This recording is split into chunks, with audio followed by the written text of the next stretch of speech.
সব কিছুর পিছনে কি? এই বুঝের কারণেই কেউ আওয়ামী লীগ, এই বুঝের কারণেই কেউ বিএনপি, এই বুঝের কারণেই কেউ জাতীয় পার্টি, এই বুঝের কারণেই কেউ কমিউনিস্ট, এই বুঝের কারণেই কেউ চরমনাইকে মহাব্বত করে, কেউ চরমনাইকে ঘৃণা করে। সব কিছুর পিছনে কি ভাই? এটা সবচেয়ে দামি। ওয়ান মুআবিয়া রাদিয়াল্লাহু তাআলা قال قال رسول الله صلى الله عليه وسلم পরের নাই সাল্লাল্লাহু আলাইহি ওয়াসাল্লাম, নবী আলাইহিস সালাতু ওয়াস সালামকে আল্লাহ পাক এত বেশি মহব্বত করেন, আপনি আল্লাহর হাবিবের উপরে দুরূদ পড়বেন একবার, আমার মাওলায় খুশি হয়ে আপনার রহমত নাযিল করবে 10 বার। قال قال رسول الله صلى الله عليه وسلم। মাশাআল্লাহ, ভালো লাগতেছে না গন্ধ? আর আপনারা যদি না পড়েন ভালো লাগবে। দেখেন মুহাদ্দিসিনে কেরাম সবচেয়ে দামি, এদের ফজিলত অনেক বেশি। ফজিলত বেশি হওয়ার পিছনে অনেকগুলি কারণ আছে। এর মধ্যে একটা কারণ হলো তারা দুরূদ বেশি পড়ে। কি বেশি পড়ে? পৃষ্ঠায় পৃষ্ঠায়, লাইনে লাইনে ক্বালা ক্বালা রাসূলুল্লাহ সাল্লাল্লাহু পড়েন না, ক্বালা ক্বালা রাসূলুল্লাহ সাল্লাল্লাহু, ক্বালা ক্বালা রাসূলুল্লাহ সাল্লাল্লাহু, অনেক বেশি দুরূদ পড়ে। এজন্য তারা দামি হয়ে গেছে। আমরাও যদি বেশি বেশি দুরূদ পড়তে পারি, আমরাও কি হয়ে যাব? আমাদের শায়খ মুর্শিদ নব্বরুল্লাহ মারকাদ আমার বলতেন, বাবা, একজন ব্যক্তির কমপক্ষে 200 বার দুরূদ হওয়া চাই। কতবার? 200 বার। বলতে অনুযায়ী এত দুরূদ পড়বো কিভাবে? আসলে আমরা আশিকে নবী না, আমরা অনেকেই নবীকে মহাব্বত করি না, ফাজলামি করি। আমরা মনে করি আজান দেওয়ার আগে দুরূদ পড়লে, আজানের পরে দুরূদ পড়লে বাস আশিকে নবী হয়ে যায়। কেউ মনে করি দুরূদ দাঁড়ায় পড়লে আশিকে নবী হয়ে যায়। অথচ যদি তাকে প্রশ্ন করেন, ভাই আজকে কতবার দুরূদ পড়ছো, কয়বার দুরূদ পড়ছো? 10 বারও হয়তো বা পড়ে নেই। কি কথা ঠিক না? রসম কি এশকে নবী মনে করি, নিজের মন গড়া কাজকে এশকে নবী মনে করি। নিজের মন গড়া কাজকে এশকে নবী বলা যায় না, বরং সরদার আলম আলাইহিস সালাতু ওয়াস সালাম যেইভাবে তাকে মহব্বত করতে বলছেন, সেইভাবে মহব্বত করলেই আশিকে নবী হওয়া যায়। আমার শায়খ মুর্শিদ নব্বরুল্লাহ মারকাদ আমার বলতেন, বাবা, কমপক্ষে 200 বার দুরূদ হওয়া চাই। কারণ হুজুর এত দুরূদ পড়বো কিভাবে? একেবারে সহজ। 5 ওয়াক্ত নামাজে আমরা মসজিদে যাই, যাওয়ার সময় 20 বার, মসজিদ থেকে বের হওয়ার পরে কতবার হলো? 45, 45, 200, একেবারে সহজ। বলতে পারবো যে এত বড় দুরূদ পড়বো কিভাবে? ছোট দুরূদ পড়েন, সাল্লাল্লাহু আলাইহি ওয়াসাল্লাম বলেন না। দুরূদটা ছোট কিন্তু পূর্ণ, দুরূদটা কিন্তু নবী আলাইহিস সালাতু ওয়াস সালামের উপর আল্লাহ পাক কি বলে? সাল্লু আলাইহি ওয়া সাল্লিমু তাসলিমা, সালাত এবং সালাম প্রেরণ করো। সাল্লাল্লাহু আলাইহি ওয়াসাল্লামের মধ্যে সালাতও আছে, সালামও আছে। কি কথা ঠিক না? ক্বালা ক্বালা রাসূলুল্লাহ সাল্লাল্লাহু আলাইহি ওয়াসাল্লাম, মান ইউরিদিল্লাহু বিখাইরিন ফাক্কু ফিদ্দীন ওয়া ইন্নামা আনা কাসিমুন আল্লাহ ইউতি। মুসলিমের মধ্যে রওয়ায়াত আসছে, নবী আলাইহিস সালাতু ওয়াস সালাম ফরমান, আল্লাহ পাক যাকে পছন্দ করেন, যার খায়রিয়াত কামনা করেন, আল্লাহ পাক রব্বুল আলামিন তাকে দ্বীনের বুঝ দান করেন। কিসের বুঝ দান করেন? ওয়া ইন্নামা আনা কাসিমুন, সরদার দো আলম আলাইহিস সালাতু ওয়াস সালাম ফরমান, আমি হলাম বন্টনকারী। আল্লাহ ইউতি, আল্লাহ আমাকে দেয় যে ইলম, যে মারিফাত, যে প্রজ্ঞা আল্লাহ আমাকে দেয়, আমি শুধু বন্টন করি। কিন্তু কি হেদায়েত পাবে, কে বুঝবে, কে বুঝবে না, এ দায়িত্ব আমার না, দায়িত্ব কার? সবচেয়ে দামি বুঝ, যাদের বুঝে আসছে স্রষ্টা বলতে কেউ নাই, সব নাস্তিক হয়ে গেছে। এরকম একদল লোক আছে কি নাই? তারা বলে প্রাকৃতিক ভাবে সবকিছু সৃষ্টি, এর পেছনে স্রষ্টা বলতে কেউ নেই। এটা জাহেল। হযরত কবি ইকবাল সাহেব রহমতুল্লাহ আলাইহি, তিনি তো ডক্টর ছিলেন, অনেক বড় শিক্ষিত ছিলেন। তার কাছে এক আলেম অভিযোগ করছে যে হযরত স্রষ্টা আছে কি নাই? কনফিউশনের মধ্যে পড়ছে। স্রষ্টা আছে কি নাই? তিনি তাকে পাল্টা প্রশ্ন করছে, তুমি স্রষ্টা না সৃষ্টি? তুমি স্রষ্টা না সৃষ্টি? এই প্রশ্ন করার সাথে সাথে সে বলছে আমি জবাব পেয়ে গেছি। আসলে আপনারা জবাব পান নাই, যে যেই মানের তার জবাবও সেই মানের হয়। আমরা যেই মানের আমাদের জবাবও সেই মানের। মনে করতে হবে গোটা দুনিয়াতে অজুদি জিল্লি। গোটা দুনিয়া কি ভাই? অজুদি জিল্লি। বলেন অজুদি জিল্লি বলা হয় ছায়া অস্তিত্ব। কি অস্তিত্ব? ছায়া অস্তিত্ব। ছায়ারও কি একটা অস্তিত্ব আছে কি নাই? ঘরের ছায়া, গাছের ছায়া, মানুষের ছায়া, ছায়ার একটা অস্তিত্ব আছে কি নাই? ছায়ার অস্তিত্ব আছে, কিন্তু ছায়া আর একজনের অস্তিত্ব ব্যতীত নিজের অস্তিত্ব লাভ করতে পারে না। ছায়ার যদি অস্তিত্ব আছে, চেয়ারের ছায়া, এই বাঁশের ছায়া, অস্তিত্ব ঠিকই বাঁশের ছায়ার আছে, কিন্তু বাঁশ ব্যতীত বাঁশের ছায়া অস্তিত্ব লাভ করতে পারে না। চেয়ার ব্যতীত চেয়ারের অস্তিত্ব, চেয়ার ব্যতীত চেয়ারের ছায়ার অস্তিত্ব লাভ করতে পারে না। গাছ ব্যতীত গাছের ছায়া অস্তিত্ব লাভ করতে পারে না। মানুষ ব্যতীত মানুষের ছায়া অস্তিত্ব লাভ করতে পারে না। যদিও ছায়ার অস্তিত্ব আছে, কিন্তু সে আর একটা অস্তিত্বের উপরে নির্ভরশীল। কি কথা ঠিক না? তাই গোটা দুনিয়াটা যদি ছায়া অস্তিত্ব হয়, আমরা কি জানলাম? ছায়ার একটা অস্তিত্ব আছে, কিন্তু আর এক অস্তিত্বের বেশি নির্ভরশীল। তাই গোটা দুনিয়াও যদি একটা অস্তিত্ব হয়, সেই ছায়া অস্তিত্ব, তাহলে নিশ্চয়ই তার পিছনে আর একটা অস্তিত্ব আছে নাকি ভাই? সে অস্তিত্বের নাম কি? জোরে বলেন। আমি আগে প্রশ্ন করছিলাম, সূর্য স্রষ্টা না সৃষ্টি? চন্দ্র স্রষ্টা না সৃষ্টি? বাতাস স্রষ্টা না সৃষ্টি? আমি স্রষ্টা না সৃষ্টি? তা যেখানে সৃষ্টি আছে তার পিছনে স্রষ্টা আছে। আপনাকে মনে রাখতে হবে, খুতবা খতিব ব্যতীত হয় না। খুতবা থেকে বক্তব্য, খুতবা থেকে বয়ান, বক্তব্য। একজন ব্যক্তি বক্তব্য দেওয়া ব্যতীত কোনদিন খুতবার অস্তিত্ব হয় না।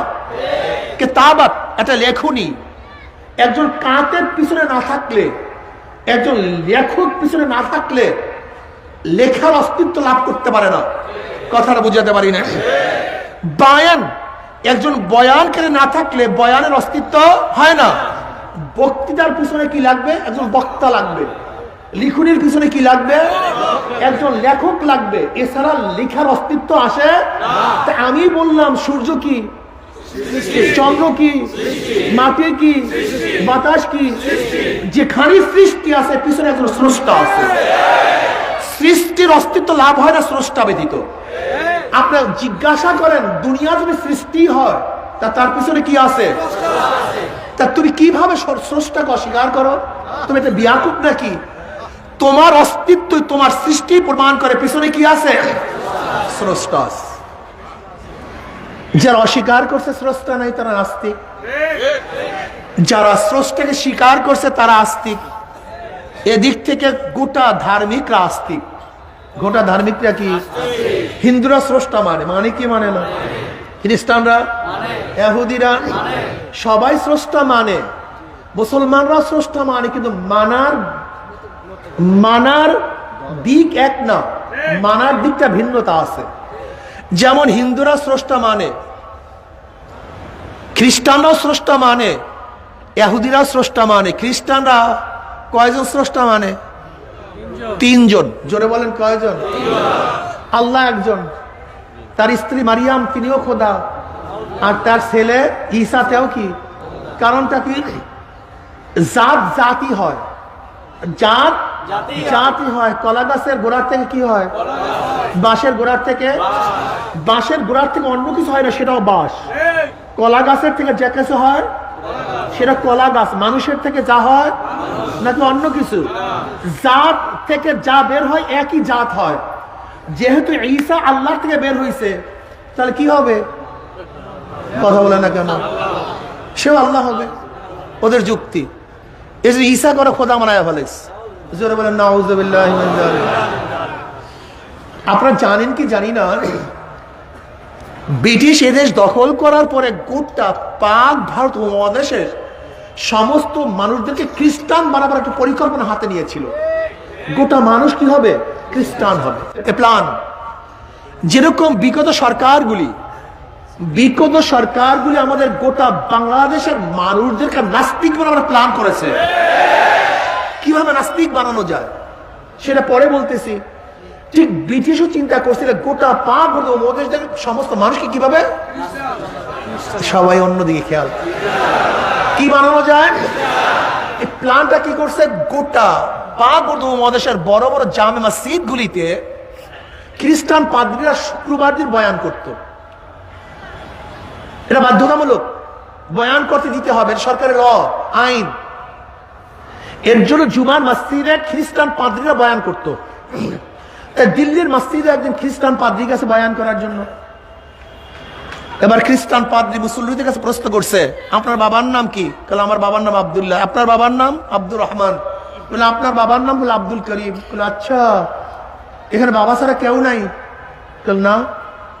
একজন বাবা ছাড়া নাই? বলে না। বাবা ছাড়া কেউ হতে পারে? বলে না। এবার পাদ্রী পাল্টা প্রশ্ন করছে, যেহেতু বাবা ছাড়া কেউ হতেই পারে না, প্রত্যেকের বাবা আছে, এবার বলেন তো ঈসার বাবাকে? প্রশ্ন করছে, এবার বলেন তো ঈসার বাবাকে? এখন প্রত্যেকের দিকে তাকায়, কেউ জবাব দেয় না। তাহলে যান, এই প্রশ্নের জবাব আজকে দেওয়ার দরকার নেই, আগামী জুমায় এই প্রশ্নের জবাব দিবেন।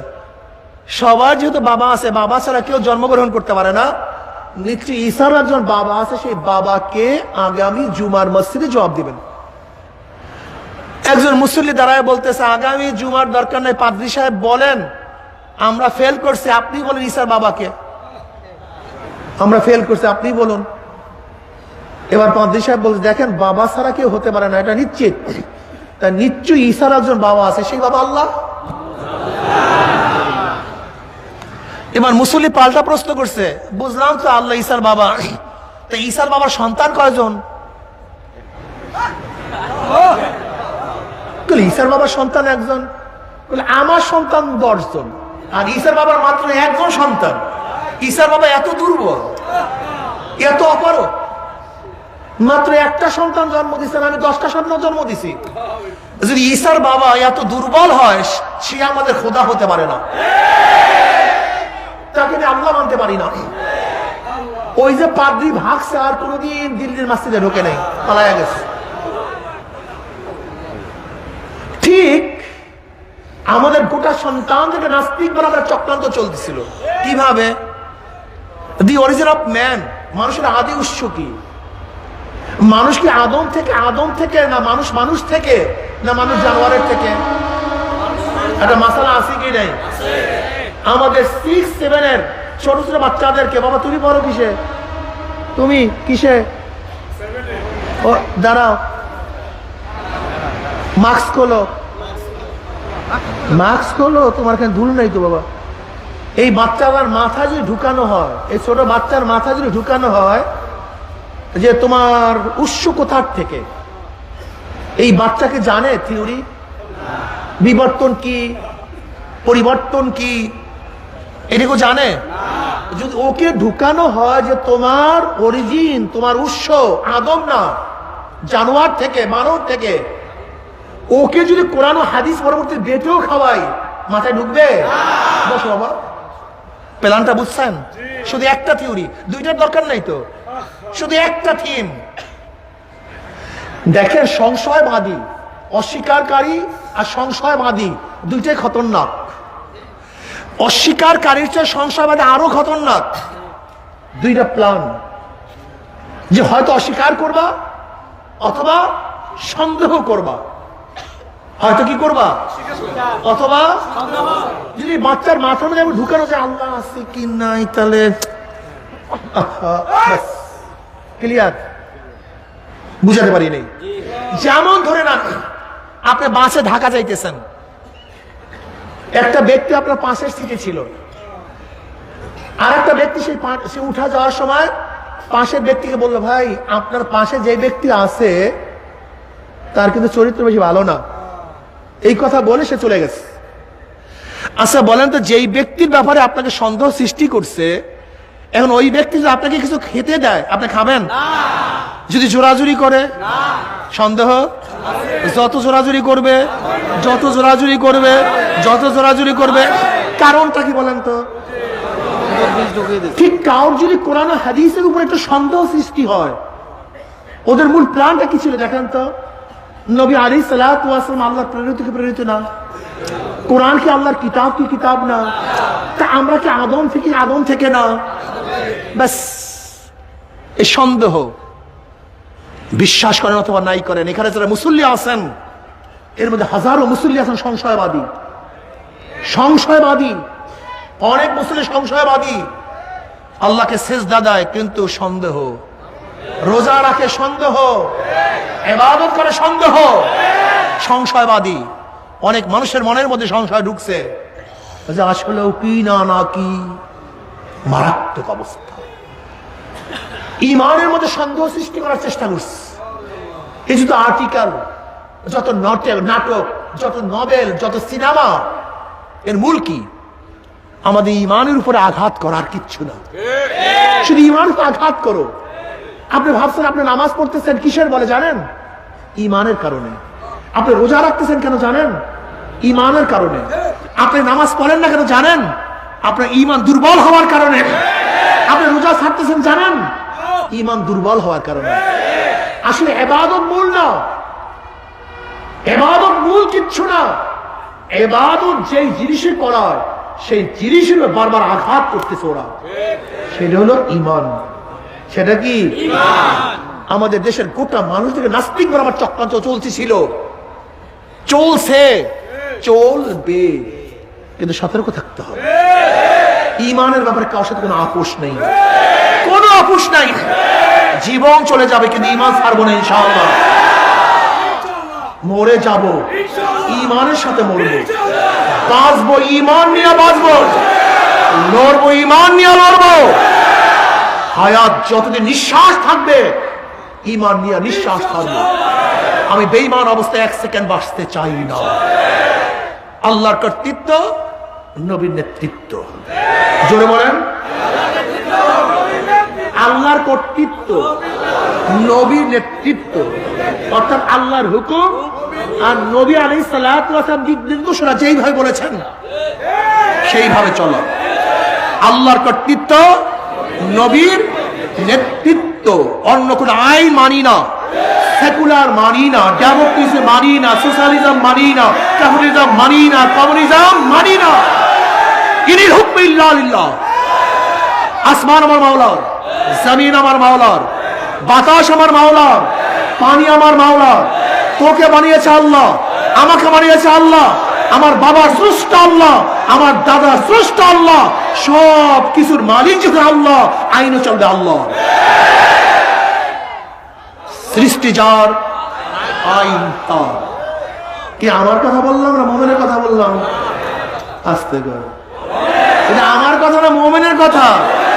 কিন্তু অনেকের কাছে এটা ভালো লাগে না, সমস্যাই পছন্দ হয় না। তোমার ইমানের মধ্যে ত্রুটি। আমি আল্লাহর কর্তৃত্ব, একসাথে বলেন না, আল্লাহর কর্তৃত্ব। এছাড়া Karl Marx, Mao Zedong, Abraham Lincoln, Socrates, Plato, Aristotle, Montesquieu, Locke, Rousseau, দুনিয়ার কোন নেতার কোন দার্শনিকের দর্শন আমার মাথায় ঢোকে না। আমার মধ্যে একমাত্র জনাব মুহাম্মদ রাসূলুল্লাহ সাল্লাল্লাহু আলাইহি ওয়াসাল্লাম যে দর্শন এবং নীতি আদর্শ নিয়ে আসছেন, সেটা মাথার মধ্যে ঢুকছে, জন্মের ঢোকা ঢুকছে, বের করতে পারি না, বুঝে আসছে সেইটাই।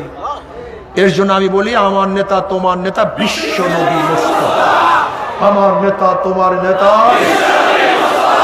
আস্তে কয়, আমার নেতা তোমার নেতা, আরো জোরে, আমার নেতা তোমার নেতা। আমরা সবাই নবীর সেনা। জীবন মার স্লোগান দিয়েছ, আমরা কে এরশাদ সেনা, আমরা সবাই মুজিব সেনা, আমরা সবাই জিয়ার সেনা। হ্যাঁ ঠিকই আছে, যে যার সেনা। কিয়ামতের মাঠে সেনাপতি সামনে থাকবে, সৈন্যরা কথা বলে না। সেনাপতি সামনে, সৈন্যরা পিছনে। যারা শেখ সাহেবকে নেতা মানছো, আল্লাহর কসম, কিয়ামতের ময়দানে দেখবা শেখ সাহেব সামনে, তুমি তার পিছনে। যারা জিয়াউর রহমানকে নেতা মানছো, দেখবা জিয়াউর রহমান সামনে, অনুসারীরা পিছনে। এরশাদকে নেতা মানছো, খালেদা জিয়াকে নেতা মানছো, শেখ হাসিনাকে নেতা মানছো, তারেককে নেতা মানছো, জয়কে নেতা মানছো। কিয়ামতের ময়দানে নেতারা, অনুসারীরা, নেতারা যেখানে যাবে অনুসারীরাও বিশ্বাস হয়। আচ্ছা, আপনার মুনাফিক মুনাফিক ভাব কেন? ঘটনা কি? দুনিয়াতে শেখ সাহেবকে সামনে দিতে চান, দুনিয়াতে জিয়াউর রহমানকে সামনে দিতে চান, দুনিয়াতে এরশাদ সাহেবকে সামনে রাখতে চান, খালেদা জিয়াকে, শেখ হাসিনাকে সামনে রাখতে চান, তারেক জয়ের নামের উপরে সিন্নি বিতরণ করতে চান, তাদের নামের শ্রদ্ধার সাথে মিষ্টি বিতরণ করতে চান। তা কিয়ামতের মধ্যে তারা আপনাদের সামনে থাকবে, এটা চান না কেন? বিশ্বাস করে আজকে কসম করে জিজ্ঞাসা করবেন, আপনারা আজকে ইস্তাফতা নাফসাক ইস্তাফতা কলবাক, ওদের কাছে কসম করে জিজ্ঞাসা করবেন, ভাই কিয়ামতের ময়দানে তোর এই নেতারা সামনে থাকবে, তুই চাস না? না ভাই, এটা চাই না রে। আজীব মানুষ, এটা কেমন কথা হলো? তুমি মুনাফিক মুনাফিক কায়দা কেন? ঘটনা কি? দুনিয়া তো যাকে সামনে রাখবো, আজকে নিয়াত করে কিয়ামতের ময়দানে সে তোমার সামনে থাকবে। আমরা সেই নিয়াত করছি, আমরা কি সেই নিয়াত করেছি। এর জন্যই তো নবী আলাইহিস সালাতু ওয়াস সালামের বাহিরে কাউকে নেতা মানি না, মানতে পারি না। হক্কানি উলামায়ে কেরামের বাহিরে কাউকে নেতা মানি না, মানব না, মানতে পারি। এর জন্য জনাব মুহাম্মদ রাসূলুল্লাহ সাল্লাল্লাহু আলাইহি ওয়াসাল্লাম নেতা মানছি, মানবো ইনশাআল্লাহ। কোন বিশ্বাসের কারণে? আল্লাহ পাক কালামে পাকের মধ্যে ফরমান, ইয়ামা নাদু কুল্লা উনাসিন বিইমামিহিম। দেখেন কোরআনের মধ্যে আয়াত, ইয়াউমাল কিয়ামা নাদু কুল্লা উনাস, নাসের বহু বছর উনাস, ডাকা হবে কিয়ামতের ময়দানে প্রত্যেকটা মানুষকে বেআয় মা ইমামিহিম, তার নেতার সাথে। স্পষ্ট করা না, ব্যাখ্যা বিশ্লেষণের কোনো প্রয়োজন নাই। অন্য রওয়ায়াতের মধ্যে নবী আলাইহিস সালাতু ওয়াস সালাম ফরমান, আল মারউ মা মান আহাব্বা ওয়া লাহু মা কাতাসাবা। দুনিয়াতে যে যাকে নেতা মানবে কিয়ামতের ময়দানে সে তার সাথে থাকবে। সোজা হিসাব, মান তাশাব্বাহা বিকওমিন ফাহুয়া মিনহুম। যার সাথে যার মোহাব্বত, তার সাথে তার কি। ভাই আশ্চর্য হয়ে গেছেন নাকি? সমস্যা কি? সমস্যা কি? শুধু কি তাই? আর সুন্দর মজার মজার কথা আছে। দেখেন কিয়ামত পর্যন্ত যত অন্যায় হত্যা হবে, কি হবে? একটা ভাগ কাবিল পাবে। কাবিলকে আদম আলাইহিস সালাতু ওয়াস সালামের সন্তান নাকি ভাই? কিয়ামত পর্যন্ত ওই আদম আলাইহিস সালাতু ওয়াস সালামের জমানার থেকে কিয়ামত পর্যন্ত যত অন্যায় হত্যা হবে, এর একটা ভাগ কি পাবে? কারণটা কি? এই প্রথম অন্যায় হত্যার সূচনা করছে কে? এই বুখারীর মধ্যে রওয়ায়াত আছে, যেমন তেমন কথা না। যেহেতু অন্যায়ের হত্যার সূচনা করছে কাবিল, এই জন্য কিয়ামত পর্যন্ত যত অন্যায় হত্যা হবে তার একটা ভাগ কাবিল পাবে। তার মানে এই হাদিস থেকে কি বুঝলাম? কিয়ামতের ময়দানে হাজারো মুসল্লি যাদের কপালের মধ্যে নামাজের দাগ, দেখবে লক্ষ লক্ষ ব্যারেল মদের গুনাহ, লক্ষ লক্ষ জিনার গুনাহ, লক্ষ লক্ষ সুদের গুনাহ, ঘুষের গুনাহ। আল্লাহ, আমি তো কোনোদিন মদ দেখি নাই, কোনো মেয়ের দিকে তাকাই নাই, এত মদের গুনাহ আসলো কোথার থেকে? আল্লাহ বলবেন, দেখ তুই তো মদ পান করস নাই, কিন্তু যাদেরকে ভোট দিয়ে সংসদে পাঠাইয়া মদের আইন পাশ করার ব্যবস্থা করছো, ওরে কপাল পরা তোর ধাক্কা বেঁধে তো মদের আইন পাশ হইতো। এর জন্য আমি তাদের মাথায় দেবো, তুই তো ধাক্কা দিয়ে পাঠাইয়া দিস, আর করবো কি? এসব গুনাহ তোর আমল না। বুঝাতে পারি নেই। আপনাদের এই চিটাগাংয়ের কিছু যুবকরা কর্ণফুলী নদীর কাছে বসবাস করে, এক খেয়ালাকে বলতেছে, ভাই আমি তো ওপারে যাব চুরি করার জন্য, আমরা যুবক মানুষ একটু চুরি টুরি করবো। খেয়ালা বলছে, আমি চরমনায় মুরিদ মিয়া তবলিগ করি, যখন আমি পাগড়ি পরি, মাথায় টুপি, আমি চুরির ভাগের মধ্যে নেই, কিন্তু তোমরা যেহেতু একটু চুরি করার জন্য নিয়াত করছো, আর আমার খেয়া ব্যতীত পারবা না, সেটা ধাক্কা দিয়ে দেই। খেয়ালা ধাক্কা দিয়ে একটু পার করে দিচ্ছে। ওখানে চুরির ভাগের মধ্যে নাই, কোনো গুণা টুনা আছে খেয়াল আছে কেন ভাই? সে চুরির ভাগের মধ্যে নাই, সমস্যাটা কি বলেন তো? কি করছে? ওই একটা ধাক্কা দিছে নাকি? ওই ধাক্কা দেওয়ার কারণে যত চুরি করছে ও সমপরিমাণ। তুই ধাক্কা দিলি কেন? আপনার ভোটের ধাক্কা যদি সংসদে পাঠাইতে না পারতেন, যখন স্পিকার সাহেব বিল উত্থাপন করছে, মদের পক্ষে কে, মদের পক্ষে কে, মদের পক্ষে কে হাত তুলছেন, হাজ ইচ্ছে, হাজ ইচ্ছে, হাজ ইচ্ছে। এই মদের পক্ষে আপনার ভোট ব্যতীত হাত তুলতে, এখন এই গুণাটা কে নেবে একটু বলেন তো? হ্যাঁ, আপনার বাবাই নেবে, আর ফেরেশতারা নেবে, জিনেরা নেবে সব। বেয়াকুব বুঝেই না ইসলাম কি জিনিস, ইসলাম কি জিনিস বেয়াকুব বুঝেই না। সমস্যাই ধরে নেন, আজকে আমি বিল উত্থাপন করলাম যে আল্লাহ নাই, আল্লাহ নাই, আল্লাহ নাই, এর সাথে কে কে একমত আছেন? যদি হাত তুলেন অবস্থাটা কি? কথা বলে না, কোনো ঘটনা কি? আমি বিল উত্থাপন করলাম আল্লাহ নাই, আল্লাহ নাই, আল্লাহ নাই, এর উপরে কে কে একমত আছে? হাত তুলেন, অবস্থাটা কি? আমি হাত তোলাটা কি মনে করছেন? এটা ইয়ার কি মনে করছেন নাকি? হাত তোলাটাকে এটা ফাইজলামি মনে করছেন নাকি? হ্যাঁ, যাদের ভোটের মাধ্যমে জেনার আইন পাশ হইছে, আপনি জানেন বাংলাদেশে জেনা বৈধ। একটা যুবক যুবতী সম্মতি হয়ে যদি অপকর্মের মধ্যে লিপ্ত হয় আর হাইকোর্টে কেস দায়ের করেন, হাইকোর্ট সুপ্রিম কোর্টের চিফ জাস্টিসের পাওয়ার কোনো ক্ষমতা নাই তার বিচার করা। এই জেনার বিচার বাংলাদেশে হবে না, যেহেতু জায়েজ, বৈধ। আর এই বৈধ করছে কাদের ভোটে? আসতে কয় ঘটনা কি? কয় রেখাত নামাজ পড়বেন? কত সেজদা দেবেন আল্লাহকে? আরে কি আজীব!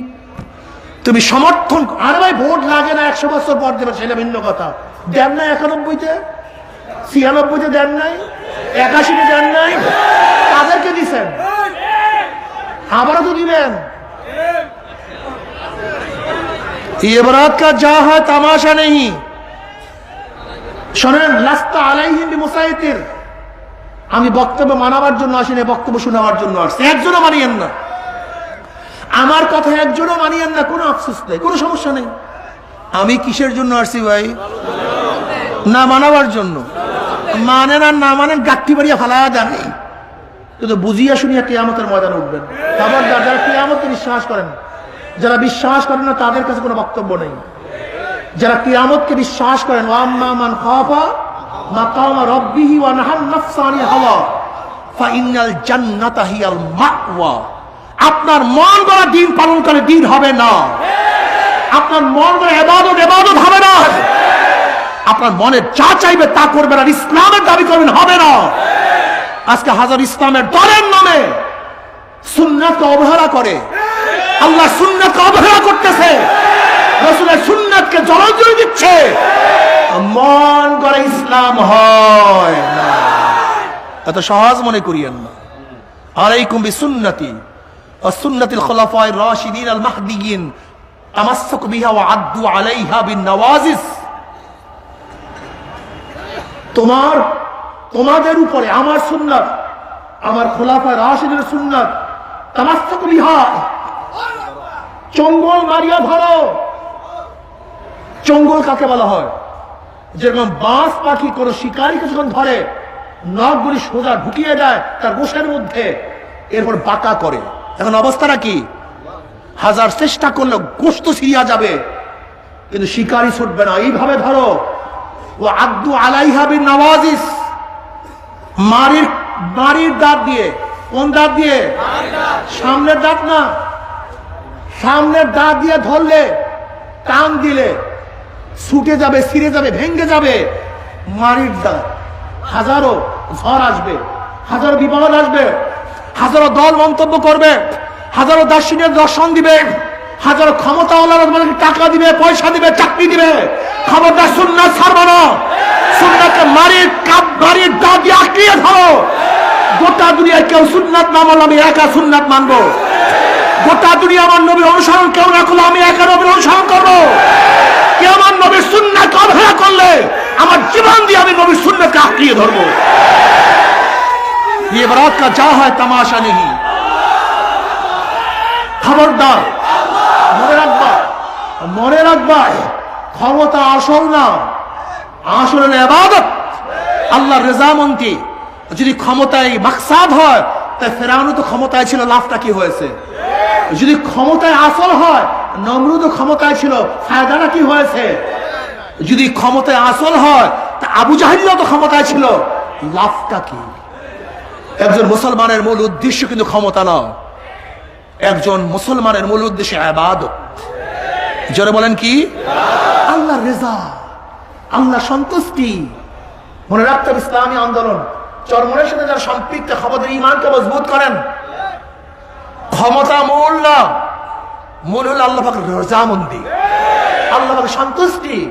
নবী নূহ আলাইহিস সালাতু ওয়াস সালাম 950 বছর পর্যন্ত দাওয়াত দিয়ে, কোন রওয়ায়াতের মধ্যে আছে মাত্র 40 জন, কোন রওয়ায়াতের মধ্যে আছে মাত্র 70 জন, কোন রওয়ায়াতের মধ্যে আছে মাত্র 80 জন লোক হেদায়েত করতে পারছে। মাত্র কত বছরে? নবুয়তের কোনো কমতি হয়েছে? নোকসান হয়েছে? ফজিলাত কমছে? না, ফজিলাত কমে নেই। কামিয়াবি আধিক্যের মধ্যে নয়, কামিয়াবি ক্ষমতার মধ্যে নয়, কামিয়াবি কার মধ্যে? আল্লাহর রেজার মধ্যে, আল্লাহ সন্তুষ্টির মধ্যে। মুমিনের হার বলতে কিচ্ছু নেই, মুমিনের হার বলতে কিচ্ছু নেই। আমরা মরলে শহীদ, বাঁচলে মরলে বাঁচলে আমাদের কোনো ঠগার কোনো সাবজেক্টই নেই, হারার কোনো সাবজেক্টই নেই। আমরা এখানে আসছি যতক্ষণ থাকবো সোয়াব আর সোয়াব, ন্যাক আর ন্যাক। কাজে আমাদের হারার সাবজেক্ট কোথায়? দুনিয়ার ক্ষমতা কি আমাদের মূল লক্ষ্য উদ্দেশ্য? আমাদের মূল লক্ষ্য উদ্দেশ্য কি? জোরে বলেন মাশাআল্লাহ। নবীকে নেতা মানো, নবীকে আমার নেতা তোমার নেতা। জোরে বলে আমার নেতা তোমার নেতা, আমার নেতা তোমার নেতা। আমরা সবাই নবীর সেনা। জোরে বলে আমরা সবাই নবীর সেনা। সবাই দুই হাত তুলে বলেন আমরা সবাই নবীর সেনা, আমরা সবাই রসুল সেনা। আমার নেতা তোমার নেতা। নারায়ে তাকবীর, নারায়ে তাকবীর, নারায়ে তাকবীর। আমরা সবাই নবীর সেনা। কুরআন সুন্নাহর আলো ঘরে ঘরে জ্বালো, কুরআন সুন্নাহর আলো। নারায়ে তাকবীর, নারায়ে তাকবীর। আমরা সবাই নবীর সেনা, ভয় করি না বুলেট বোমা। আলহামদুলিল্লাহ।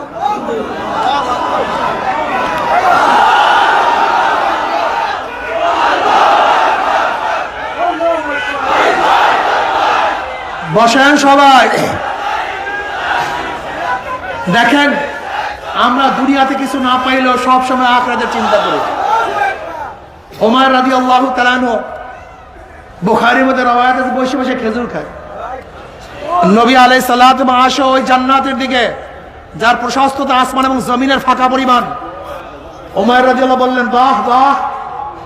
নবী বলেন বাহ বাহ বললা কেন? কোন ওই জান্নাতের মালিক হতে চাই, ওই জান্নাতের মালিক হতে চাই। নবী আলাইহিস সালাতু ওয়াস সালাম বলেন হ্যাঁ। ওমর রাদিয়াল্লাহু খাজুরকে ফেলে দিলেন, বলে খাজুর খাওয়া পর্যন্ত সময় আমি দিতে পারবো না। ঝাঁপায়া পড়ছে যুদ্ধের ময়দানে, শহীদ হয়ে গেছেন। দুনিয়াতে টাকা পাইছিলেন, পদ পাইছিলেন, তা ঝাঁপায়া পড়ছেন কিসের আশায়? কথা বলে না কেন? বাস আমরা চাই জান্নাত। এক সাহেব বসে ইয়া নবী আল্লাহ, ঈমান আনলে কি হবে? তাহলে জান্নাত পাবা। বলে আমাকে তওবা করেন, বয়াত করেন। মুসলমানের খেলা কি? জোরে বলেন জান্নাত। আমরা জান্নাত চাই, আল্লাহর রেজা চাই, আল্লাহর সন্তুষ্টি চাই, নবীর সাথে কিয়ামতের ময়দানে জান্নাতে যেতে চাই। রাজি আছো তো? আল্লাহ কবুল করিয়া নেও না সবাইকে। যদি জান্নাতে যেতে চাও, নবীকে মোহাব্বত করতে হবে। মান আহাব্বা সুন্নতি ফাকাদ আহাব্বানি ওয়া মান আহাব্বানি কানা মাই ফিল জান্নাহ। নবীর মহাব্বত সাহাবাদের মধ্যে কত সুন্দর ছিল, কত মারাত্মক তাদের মহাব্বত ছিল নবীর। হযরত আফরার দুই সন্তান মুআজ রাদিয়াল্লাহু আনহুমাকে তার মা দুইজনকে নিয়ে আসছেন, বলছে ইয়া নবী আল্লাহ, ইয়া রাসূলুল্লাহ, মক্কার মধ্যে আবু জাহেল আপনাকে অনেক কষ্ট দিছে, আমার সন্তানদেরকে নিয়ে যান মক্কার মধ্যে, যারা কষ্ট দিচ্ছে তাদের বিরুদ্ধে যুদ্ধ করার জন্য। নবী আলাইহিস সালাতু ওয়াস সালাম বলে, তো ছোট বাচ্চা, এরা তো যুদ্ধ করতে পারবে না। নবী আলাইহিস সালাতু ওয়াস সালাম প্রশ্নের জবাবে আফরা বলতে আছে, ইয়া নবী আল্লাহ, ইয়া রাসূলুল্লাহ, আমি জানি আমার সন্তান যুদ্ধ করতে পারবে না, কিন্তু যখন আপনার উপর আঘাত আসবে আমার সন্তানকে ঢাল হিসেবে ব্যবহার করবেন। এ আমার মা ও বোনেরা, ও আমার মা ও বোনেরা, এই আফরা রাদিয়াল্লাহু আনহু কিয়ামতের ময়দানে উঠবে, তুমি আমিও কিয়ামতের ময়দানে উঠবো।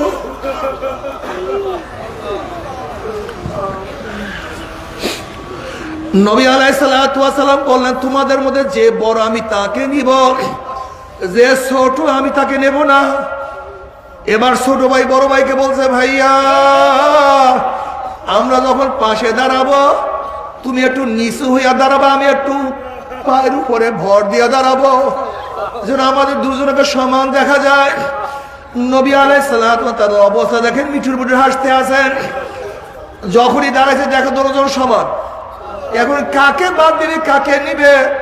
এবার নবী আলাইহিস সালাতু পরীক্ষা, তোমাদের মধ্যে যার শক্তি বেশি আমি তাকে নেব, যার শক্তি কম আমি তাকে নেব না।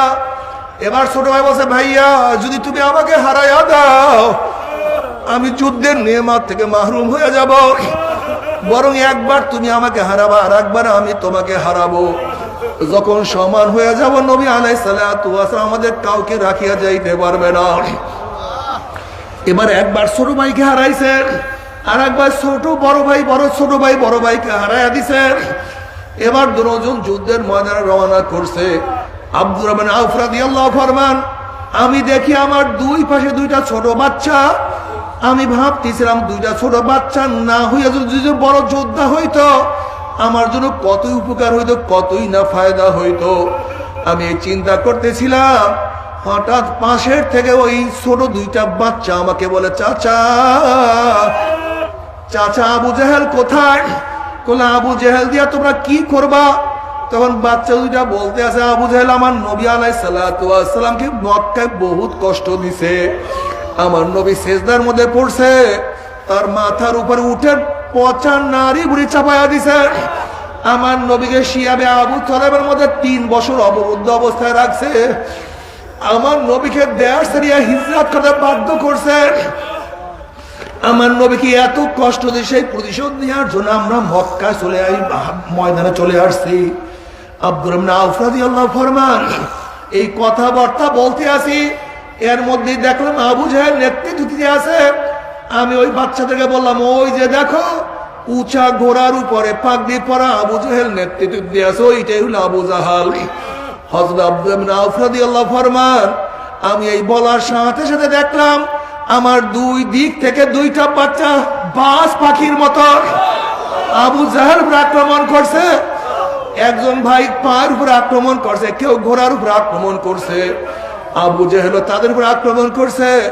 আমি দেখতে আসি এক ভাইয়ের হাতের থেকে হাতটা ছুটিয়া চামড়ার সাথে ঝলতে আছে, সে যুদ্ধ করতে পারতেছিল না।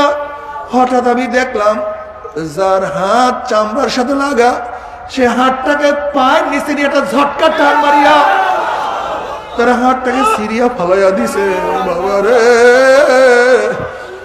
এরাও কিয়ামতের ময়দানে উঠবে, তুমি আমিও কিয়ামতের ময়দানে উঠবো। কি নিয়ে কিয়ামতের ময়দানে উঠবো? খবরদার হিসাব নিকাশ না মিলাইয়া কেউ মাওলার কবরে যাইও না।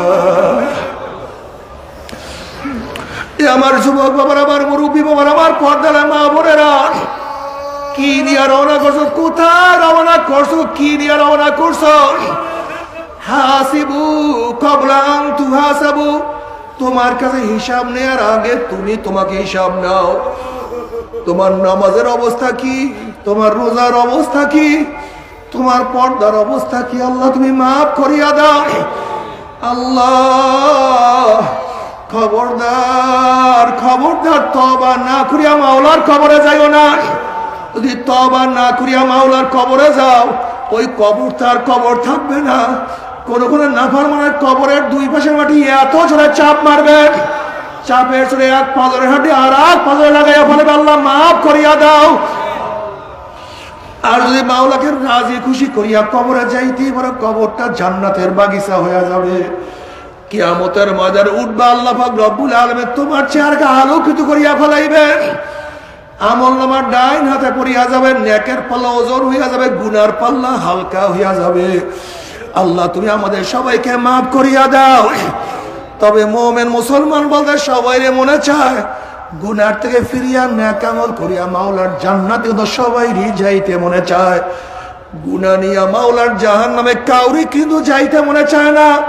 কিন্তু কেনই বা আমরা নেক আমল করতে পারি না, কেনই বা গুনার কাম ছাড়তে পারি না? এর মূল কারণ হলো আপনার আমার পিছনে নফস এবং শয়তান লাগিয়া রয়েছে। এই নফস এবং শয়তান থেকে বাঁচার জন্য যে কোনো একজন হক্কানি আল্লাহর ওলির হাতে হাত দিতে হবে রে বাবা। খবরদার, বর্তমান জমানায় পীর মুরিদের ভেজাল, ব্যবসা, দলাদলি, হিংসা, হাসাদে পরিণত হয়ে গেছে। সমস্ত আল্লাহর ওলির একমত, যেই পীরের 5 জন মুরিদের মধ্যে কম পক্ষে 3 জনকে দেখবা আলহামদুলিল্লাহ সুন্নাত মুআফাক আমল আখলাক মজবুত হয়ে যাইতে আছে, গুনার কাম ছাড়তে আছে, নেকের আমল ধরতে আছে, কলম নরম হইয়া চোখে পানি আসতে আছে। এরকম একজন হক্কানি আল্লাহর ওলির সাথে হাতে হাত দিয়া তার কথা অনুযায়ী মাওলার কবরে যাইও। আল্লাহুম্মা আমিন। রব্বানা যালামনা আনফুসানা ওয়া ইল্লাম তাগফির লানা ওয়া তারহামনা লানাকুনান্না মিনাল খাসিরিন।